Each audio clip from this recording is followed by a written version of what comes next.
Vicente Fox fue y es un promotor de la marihuana. Entonces, ¿tú crees que los medios, al momento de emitir una nota, van a hablar mal de quien les paga? La lista de 36 periodistas con contratos en el gobierno de Peña Nieto. ¿O ustedes creen que todos esos medios digitales pro AMLO, de dónde se financian? Se rumorea que los que están detrás de este medio son una red de políticos prominentes y empresas. Claudio X González Guajardo.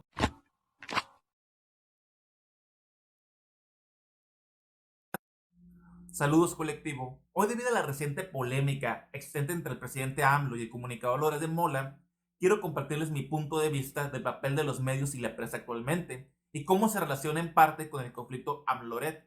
Espero no extenderme mucho, pero espero que valga la pena para ti y te mostraré algunos datos interesantes, ¿no? Para darme a entender mejor, quiero explicarte dos ideas o conceptos. Uno, qué es la percepción social, y el otro, qué es el lobby o el cabildeo.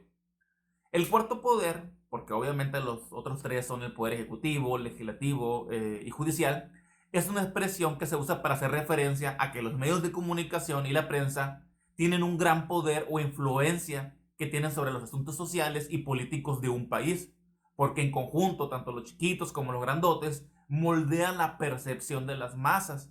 Y yo, cuando digo percepción social, quiero referirme a cómo la gente nos formamos impresiones o juicios y hacemos suposiciones sobre otras personas, como los gobernantes, celebridades o de ciertas posturas en situaciones o temas de interés común, ¿no? Por ejemplo, la opinión que tenemos cada uno de nosotros sobre el aborto, sobre el uso de las drogas, la pena de muerte, o aquí en México en temas locales como temas muy mediáticos como el aeropuerto de la Ciudad de México, lo que vemos de los candidatos en épocas de elecciones, lo que pensamos de las marcas, etcétera, ¿no?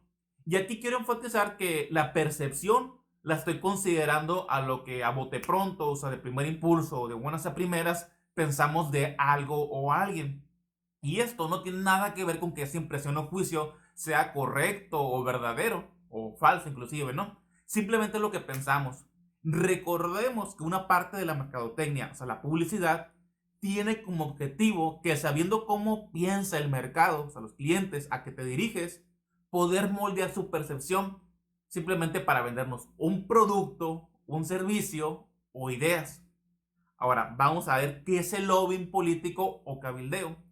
El lobbying es un mecanismo mediante el cual una agrupación de personas, empresas, instituciones con intereses comunes, que en conjunto forman como un grupo de presión, ejecuta acciones orientadas a mediatizar o influir ante la administración pública con el objetivo de promover decisiones favorables a los intereses del sector social que representan o promueven.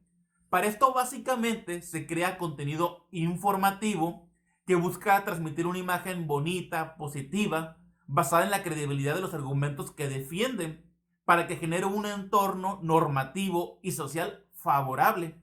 Esto con la finalidad de intervenir sobre una decisión pública. O sea, me refiero a ley, un acto jurídico que esté en proyecto o que ya fue aplicada. Aclaro en este punto que el lobbying es una herramienta, es un medio, y no implica que sea una práctica mala o buena. Eso lo determina cómo es ejecutado, perdón, y cuál es su propósito. Tal vez con un ejemplo me explique mejor el mecanismo del lobby.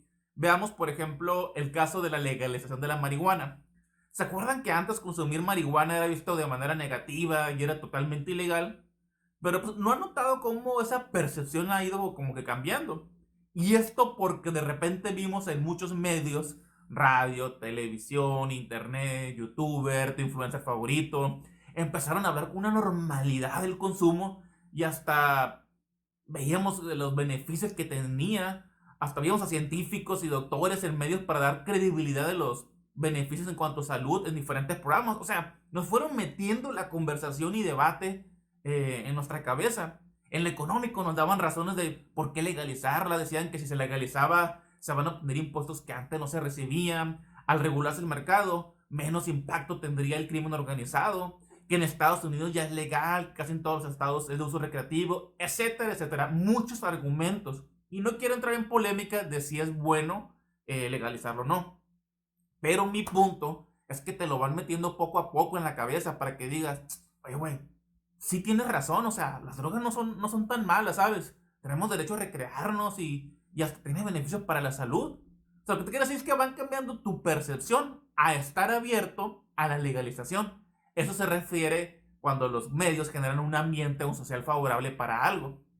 Y de repente habías en el Congreso de Diputados que empezaron en los curules a aventarse rollos de por qué legalizar la marihuana. Y ahora resulta que con el paso de los años, creo en 2016, se hizo una reforma en el Senado, en la Ley General de Salud y Código Penal para el uso medicinal y científico de la marihuana. Y con eso se elimina su prohibición y penalización. Y ese es el paso, obviamente, para que después sea de uso recreativo generalizado y un puente para legalizar otras drogas. En México ya se está entrando en la industria de la cannabis y el CBD. Aquí en México el presidente Fox fue y es un promotor de la marihuana. Hasta está asociado con un dueño de la marca Paradise, una franquicia de productos elaborados con cannabis. O sea, ¿ustedes creen que todo ese ruido mediático de la legalización de la marihuana fue natural? ¿Fue orgánico? No, colectivo. Se llama lobby o cabildeo. Y así muchos temas que se meten al lobby. Las famosas reformas estructurales, acuérdense, entre ellas la reforma energética, que iba a bajar los costos de los combustibles y energía. Si nomás no bajó, o sea, pero cómo se promovió bien, cabrón, ¿no? Lo mismo es con el tema del aborto, de si legalizarlo o no. Hay quienes sí quieren, otros que no. Imaginemos que, ¿qué implica legalizar el aborto? O sea, ¿quién lo va a costear? ¿El Estado? ¿El Estado subcontratando?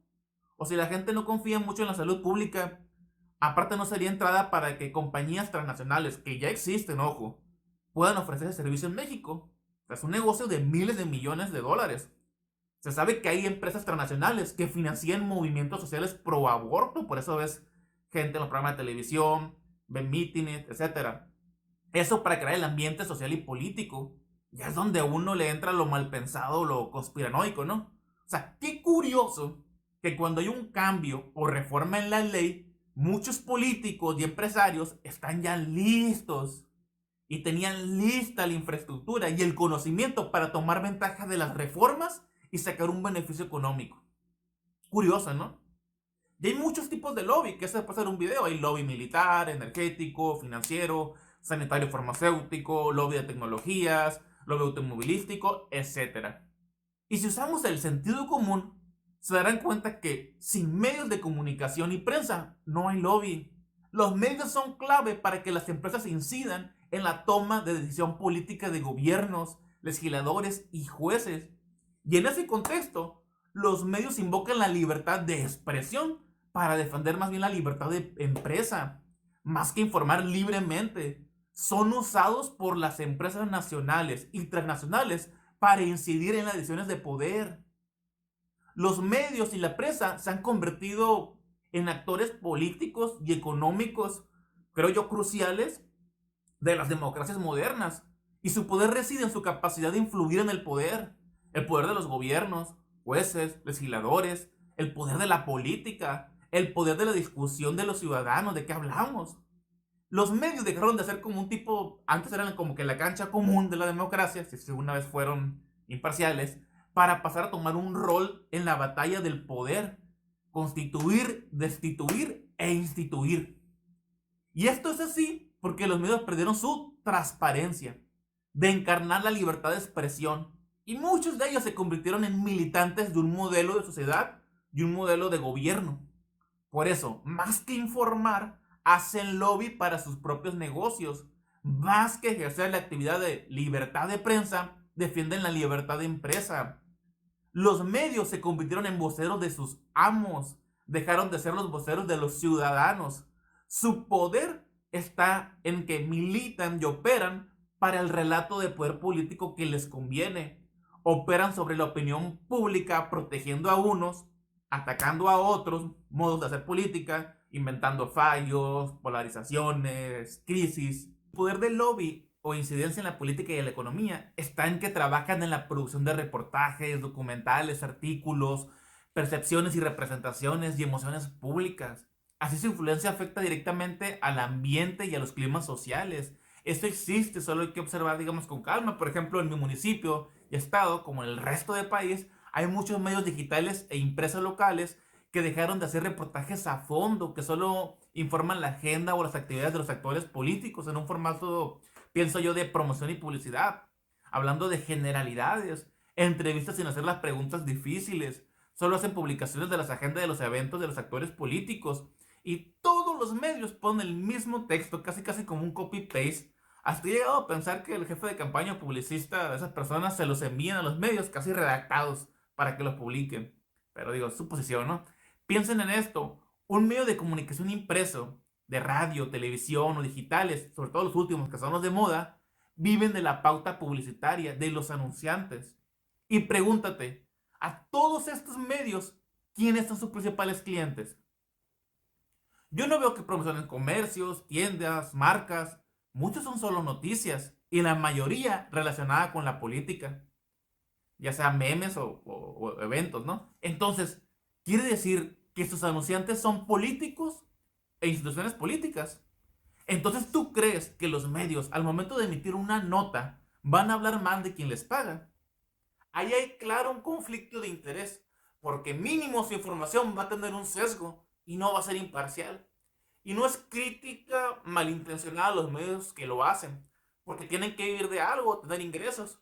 Pero creo que deben dejar claro cuando una nota es pagada y cuando publiquen un reportaje, un documental o un artículo, especifique cuándo es una opinión y cuándo son hechos. Y cuando se habla de temas de interés público, que digan quién los financió. Digo, mínimo para quien te lea o te escuche, diga, bueno, o sea, el medio piensa así, pero estoy consciente que su postura puede tener un sesgo. Yo veré con sus datos y otra información y decidir formarme un criterio propio, formarme una opinión propia. No simplemente presentarlo como una verdad sin haberla comprobado. Y súmelo a lo anterior, que la gente somos flojas, por no decir huevonas, para leer. Y cuando damos scroll en los muros, solo vemos el clickbait o el encabezado de la noticia. Ni siquiera leemos la pinche nota. Sin embargo, ese encabezado empezó ya a moldear nuestra percepción sobre un personaje o un tema en específico. ¿Por qué platiqué el anterior? Porque es necesario eso para ver desde otra trinchera el conflicto mediático entre AMLO y Loret. Yo no soy periodista ni soy nadie para decir quién estuvo bien y quién estuvo mal. Ambos tienen puntos válidos y otros puntos muy cuestionables. Aquí quiero hablar más que nada de lo que hay detrás. A AMLO llevan años buscándole por dónde pegarle. Hay algo turbio para destruir su imagen y su credibilidad. Y la verdad que desde que contendió con Fox por la presidencia, llevan más de 20 años buscándole y no han logrado sacarle nada. Y me refiero a él como persona. Tendrá sus errores e incongruencias, pero corrupto ladrón al momento pues no creo que lo sea. Que no significa que en un futuro no salga algún caso con evidencia. Y es claro que hay un grupo de opositores, porque se le están yendo con todo. Y hasta cierto punto es normal. Así como AMLO, cuando era oposición o estaba en campaña, él y su equipo atacaban con todos los regímenes, a regímenes anteriores. Tristemente así es la política. En lugar de hablar de ideas o proyectos, se habla más de qué hizo o qué no hizo los otros, ¿no? A la gente que no sepa el tema, hace unos días hubo un reportaje muy mediático que publicó Lore de Mola a través del medio Latinos y el organismo mexicano contra la corrupción y la impunidad, donde hablaban de la lujosa casa del hijo de mayor de AMLO, José Ramón López Beltrán, en la que ha vivido en Houston junto con su esposa. Y esto lo hacen para poner en jaque o en juicio lo que ellos llaman el discurso moralista y de austeridad del presidente mexicano, que hasta cierto punto entiendo a lo que se refieren, ¿no? Y le pedían explicación del estilo de vida de su hijo y de dónde provenían sus ingresos. Además de querían demostrarle un posible conflicto de interés, pues la mansión en la que vivía el hijo de AMLO estaba a nombre de un alto ejecutivo de la empresa, se me olvidó el nombre, Baker Hughes, una de las compañías petroleras más grandes del mundo, según lo que leí, y que tiene contactos con Pemex por 150 millones de dólares. Y aquí lo que digo, o sea, si no tenías una prueba contundente del conflicto de interés del hijo de AMLO, ¿cómo como periodista presentas un reportaje sin esa evidencia contundente? Me explico, son supuestos. Porque al publicar, lo que busca el medio no es la verdad. Creo yo que es moldear la percepción, volvemos al tema al comienzo, de la gente sobre el presidente AMLO. Ese es su objetivo, atacar su imagen. Y quienes son padres, me imagino que es normal, a cierto punto, la reacción del presidente cuando le atacan a un hijo. Se encabrona y lo que quiere es devolver el golpe. Entonces fue cuando AMLO, en su conferencia mañanera que hace todas las mañanas, Dice que Carlos Loret de Mola es un mercenario y reveló que tuvo presuntos ingresos el año pasado, o sea, 2021, por 35 millones de pesos. Dijo que le dieron esta información a alguien, no especifica a quién, y le pidió al SAT que la verificara, así como si pagaba impuestos. Y obvio, con este contraataque, AMLO busca cambiar el tema de conversación, que parece muy bueno. Y aquí es donde yo creo que él se equivoca, AMLO, a mi parecer, ¿no? Porque en su posición como presidente, como jefe de Estado, no puedes utilizar la maquinaria del Estado para atacar. Porque hasta cierto punto la prensa tiene un papel, ¿no? Y digo, no es como que los otros regímenes no lo hacían, solo que lo hacían de abajo del agua, utilizando otros medios. Yo creo que aquí AMLO se equivoca en el hecho de que, a pesar de que el periodista Loret tiene un historial dudoso, porque hay investigaciones que sus reportajes son supuestamente montados, uno no puede asociar los hechos con las personas. Aquí aplica la falacia ad hominem. ¿Qué significa? Es que te voy a descalificar a ti por quien eres, no por tus argumentos, hechos o lo que digas. O sea, es un ataque personal. ¿Por qué el presidente no prefiere dialogar o debatir? ¿Por qué AMLO descalifica a un comunicador, pero no descalifica el mensaje? O sea, su obligación es comprobar con una verdad lo que es y lo que pasó. O sea, sé que no está obligado el hijo de AMLO a rendir cuentas porque no es un servidor público. Pero sería bueno que aclarara que no existe el conflicto de interés para que la población no se quede con la duda, que se muestre contratos de arrendamiento, los ingresos de la esposa o el hijo de presidencia, evidencia pues. Digo, AMLO también en su momento, durante su campaña, hizo alusiones de los familiares de su oposición, hacían negocios a nombre de los políticos. Pero ¿qué pasó con el discurso? Esos temas son los que yo no estoy de acuerdo con el régimen actual, que acciones que criticabas cuando eras oposición, ahora cambias tu discurso. Y es lo mismo la contraparte, la oposición. Critican lo que hicieron o no hicieron durante un chingo de años. O sea, hay una doble vara de medir de ambos lados. Mostrarles uno de los conflictos de interés que pueden tener los medios y la prensa. Por eso hay enormes cantidades de dinero por parte del Estado y empresas privadas para comunicar agendas. ¿Y por qué se tiene que hablar de dinero? Porque el dinero compra voluntades, o como dice, con el dinero baila el perro. Lo que se gasta el Estado en publicidad o comunicación tiene como objetivo el acceso a la información pública y rendición de cuentas ante la gente, ¿no? Y a esto se le llama gasto en publicidad oficial. Y hay dos tipos de publicidad estatal, la de paga y la de no paga. La de no paga incluye los comunicados de prensa, textos de leyes, sobre reuniones legislativas, entre otras. Y la de paga, por su parte, incluye los anuncios pagados en la prensa, en la radio, en la televisión, material de software, video producido por el gobierno o patrocinado por este, las campañas o a base de folletos, material publicado en internet, exposiciones, etcétera. Bueno, ¿qué tanto se gasta en este rubro? Ahí vamos.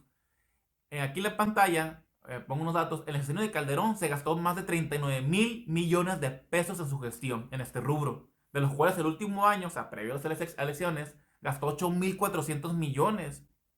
Y hace relativamente poco, el Instituto Nacional de Transparencia, Acceso a la Información y Protección de Datos Personales, el INAI, dio a conocer la lista de contratos de publicidad oficial y comunicación social realizados por el gobierno de Peña Nieto. Y tuvo en publicidad oficial un gasto aproximadamente de 61 mil millones de pesos, donde 10 medios de comunicación concentraron el 48% de su presupuesto, mientras que el resto tuvieron que repartirse el 52% restante. Y aquí salen empresas como Televisa, Azteca, El Universal, Excelsior e Imagen Televisión. Son los que figuran entre los medios que más recibieron lana en el sexenio de Peña Nieto por el concepto de publicidad y comunicación. Aquí en la pantalla te muestro un top 10 de las empresas que más lana recibieron. Y ahí van a ver que aparece Televisa con más de 8.155 millones, Azteca con 6.295, aunque aparecen más abajo en el top también, no sé si como otro tipo de figura. El Universal, aparece Grupo Radio Fórmula, por ejemplo, con 1.015 millones. Ahí pueden checar la lista, ¿no? También se reveló la lista de 36 periodistas con contratos en el gobierno de Peña Nieto por más de 1.000 millones de pesos. En esta lista estaba pues un periodista muy famoso, Joaquín López Dóriga, que con 4 empresas de comunicación habría cobrado más de la cuarta parte de los 1.000 millones, más o menos como 251 millones de pesos. Federico Arriola, que es director general de CDP Noticias, que lo hemos visto en internet todos, sumó contrato por más de 153 millones. También aparece Enrique Krause, aparece Comunicaciones Estratégicas Neulin, que según dicen, supuestamente es lo que Presidencia le asignaba al youtuber o comunicador Cayo de Hacha, con 47 millones. Aparece Raimundo Riva Palacio, Ricardo Alemán, Abel Miche con 24 millones de pesos, la empresa de la famosa Marta de Baile con 8 millones de pesos. Y ahí te he puesto en la pantalla la lista, ¿no? El gobierno de AMLO también gasta en publicidad. En su primer año gastó 3.245 millones de pesos, en los cuales solamente 5 medios se repartieron el 40% de ese dinero, lo de siempre. Y se sabe, como en otros sexenios, este régimen también mantiene prácticas discrecionales y opacas en la asignación del gasto de publicidad. ¿O ustedes creen que todos esos medios digitales pro AMLO, de dónde se financian? Pero bueno, si comparamos su primer año de gobierno de AMLO con el de Calderón y Peña Nieto, su gasto ha sido menor. Calderón gastó aproximadamente como 7.000 millones de pesos su primer año, Enrique Peña Nieto como 9.500 millones de pesos y AMLO los 3.200 que mencioné, ¿no? Se supone que si el gobierno de AMLO al término del 2021 ya había gastado en total 6.931, pero si sigue con ese promedio de los primeros 2 años de gasto de publicidad, habría gastado 22.500 millones menos que todo el sexenio de Calderón y 44.000 millones menos que todo el sexenio de Peña Nieto. O sea, ¿no tendrá que ver esto un poco en que cierto sector de la prensa y medios sientan que forman mediáticamente como un frente contra el actual régimen? O sea, como se hace un chingo de dinero y siempre es más de lo que se declara. Se entiende que la comunicación del Estado con la ciudadanía es necesario, pero ponte a pensar cuántas escuelas u hospitales se pudieran construir con ese dinero, carreteras, etcétera. Quiero pensar que el ahorro en ese rubro es lo que el gobierno actual ha mandado a programas sociales. Quiero pensar, ¿no? Les pongo los números, ¿por qué? Porque se queda hueva verlos y revisarlos. Porque es importante que sepamos todos los intereses económicos que hay en juego cuando escuchamos a un líder de opinión, un periodista, un influencer o medio de comunicación, sin fijarnos qué lado o régimen promuevan. Pregúntate, por ejemplo, ¿por qué publica tal contenido si su opinión no tiene un conflicto de interés? ¿Me explico? Ahora bien, en el caso de Loret, Latinos y la Fundación Mexicana contra la Corrupción y la Impunidad, no hay una agenda detrás de ellos, no hay un conflicto de interés. De Loret, todos ya tenemos antecedentes de todos conocidos, ¿no? De los reportajes con dudosa legitimidad en una etapa de su carrera, que ignoro si sea cierto o no. Se supone que hay denuncias y hay colaboradores de él como testigos, pero no me consta, solamente pongo la información, ¿no? Y Latinos, para los que no lo conozcan, Latinos es un portal de noticias mexicanos con sede en Estados Unidos, que fue fundado en el 2019 a finales y entró en actividad en enero del 2020. Casualmente, justo al comienzo del sexenio de AMLO, ¿no? Casualmente. Se rumorea que los que están detrás de este medio son una red de políticos prominentes y empresas con acceso a dinero público. Estos son los que están detrás de Latinos, entre los que se cuentan personajes como la ex subsecretaria Patricia Olamendi, a su hijo Miguel Alonso Olamendi y al secretario privado del gobernador Silvano Aureoles, que se llama Marco Antonio Estrada Castilleja, quien es socio de 4 empresas y aparte de Latinos. Pero también se dice que se trata de una relación de política y negocios que involucra a las empresas propiedad de Federico Madrazo Rojas y Alexis Nikinga Giola, hijo y yerno del candidato o ex candidato a la presidencia de la República, Roberto Madrazo Pintado, del PRI, que siempre ha sido un rival político de AMLO desde Tabasco, ¿no? O sea, ¿quiénes que se dice que esas personas son los que realmente dirigen y que han obtenido millonarios contratos del gobierno de Michoacán, con los que se financia en este caso Latinos? ¿Sí? Ahora veamos qué se sabe de la organización Mexicanos contra la Corrupción y la Impunidad. Es una organización no gubernamental de México dedicada a realizar investigaciones periodísticas, académicas, litigios estratégicos, análisis y comunicación contra la corrupción y la impunidad en su país. Se supone que tiene como una de sus banderas la transparencia. Sin embargo, maneja con opacidad las donaciones que recibe, casi todas provenientes de la élite empresarial mexicana. Claudio X González Guajardo es el fundador de esta organización, que además de ser activista es cofundador de otras asociaciones civiles, tales como Mexicanos Primero, Beca, los que lo hemos escuchado por ahí, y cofundador y expresidente de la Fundación Televisa. Todas ellas organizaciones que buscan combatir la corrupción. mejorar la calidad de educación en México y crecer en el desarrollo tecnológico del país. Él es hijo de Claudio X González Laporte, creo que es sonorense, uno de los empresarios más respetados e influyentes del país, presidente del Consejo de Administración de Kimberly-Clark de México, que es una empresa que se dedica a la producción y mercadeo de diversos productos que son utilizados por pues, chorro de gente, ¿no? De consumidores en México. Hacen pañales, toallas, papel higiénico, servilletas, pañuelas, etcétera, ¿no? Y es presidente del Consejo de Mexicanos de Negocios, el CMN. El Consejo Mexicano de Negocios es llamado la cúpula de cúpulas del sector privado, porque agrupa a los empresarios más ricos y poderosos de México. Varios de sus presidentes y miembros financian a mexicanos contra la corrupción y la impunidad. La plataforma sobre la cual Claudio X González Guajardo ha construido el proyecto político electoral que es antagónico al presidente. O sea, por donde veas, hay personajes alrededor de latinos y mexicanos contra la corrupción que te llaman a pensar si todo el contenido o investigación que producen y distribuyen llevan una agenda para intereses privados. O sea, me explico, o sea, más que la misión de ir contra la corrupción e impunidad y una lucha social por la libertad de expresión, son intereses personales. O sea, no quiero llenarlos de información, pero entre más uno conoce información de los involucrados, ve que no todo es como lo pintan. Y empiezas a unir los puntos y ves todos los intereses económicos que hay. Tanto el régimen actual y los opositores, cada uno tiene su agenda, uno ya no sabe ni a quién creer la verdad. Yo solo les pongo los antecedentes para que valoremos diferente nuestra posición ante la controversia.